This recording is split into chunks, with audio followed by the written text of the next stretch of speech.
मुंबईतून अतिशय धक्कादायक बातमी समोर आली आहे। मुंबई पोलीस दलातील एका पोलीस कर्मचाऱ्याला चोरट्यांनी विषारी इंजेक्शन दिल्याने मृत्यू झालाय।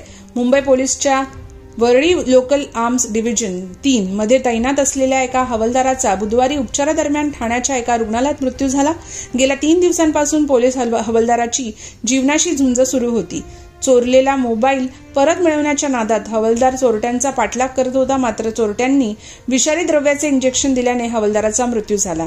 या प्रकरणाचा तपास करणाऱ्या दादर रेल्वे पोलीस करत आहेत।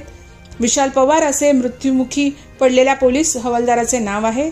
विशाल पवार हे ठाण्यात राहत होते। रविवारी 28 एप्रिल रोजी विशाल पवार ठाण्याहून साध्या कपड्यांमध्ये कर्तव्यावर जात होते। रात्री 9:30च्या सुमारास माटुंगा आणि सायन्स स्थानकादरम्यान पवार ज्या गाडीत होते ती मंदावली। तितक्यात रेल्वे रुळांजवळ उभ्या असलेल्या एका व्यक्तीने पवार यांच्या हातावर फटका मारला। त्यावेळी विशाल पवार दरवाजाजवळ फोनवर बोलत होते।